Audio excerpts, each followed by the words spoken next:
অনুরাগের ছোঁয়া ধারাবাহিকের আজকের পর্বে দেখা যায় ইরার পাতানো দাদা সেনগুপ্ত বাড়িতে এসে সকলের সামনে বলে যে ইরা আর এ বাড়িতে থাকবে না, কারণ তার বোনকে হেনস্থা করা হচ্ছে। ইরাকে নিয়ে যখন সেনগুপ্ত বাড়ি থেকে চলে যেতে যায় ইরার পাতানো দাদা, তখন সূর্য নিজেই ইরাকে তার দাদার হাতে তুলে দেয় এবং বাড়ি থেকে দূর দূর করে তাড়িয়ে দিতে যায়। তবে দীপা বুঝতে পারে ইরা হাতের বাইরে চলে যাচ্ছে, তাই দীপা নাটক করে বলে যে একমাত্র ইরার সূর্য জীবন অধিকার আছে, তার সূর্য জীবনে কোনো অধিকার নেই। এই বাড়ি, ডক্টর সূর্য সেনগুপ্ত সবকিছুই তার। এবার দীপা নিজেই সবকিছু থেকে সরে যাবে। এরপরে দেখা যায় দীপা ডক্টর সান্যালের চেম্বারে যায় এবং সেখানে গিয়ে জানতে পারে ইরা ডক্টর নয়।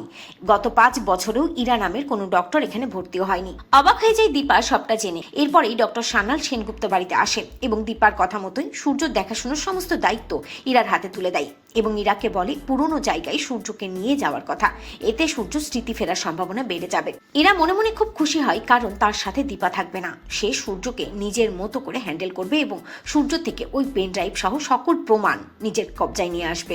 অন্যদিকে দেখা যায় দীপা, জয় সহ সবাই নাটক করতে থাকে অধিকার আদায় করার, আর সেই নাটকে বিশ্বাস করে ইরা। ভাবতে থাকে ডক্টর সান্যাল বুঝি সত্যি সূর্যর দায়িত্ব তার হাতে তুলে দিয়েছে। তো বন্ধুরা, তোমরা এটাই চাও তো যে সূর্যর দায়িত্ব নিতে গিয়ে এবার যেন নিজেই ধরা পড়ে ইরা? কমেন্ট করে জানাতে ভুলো না।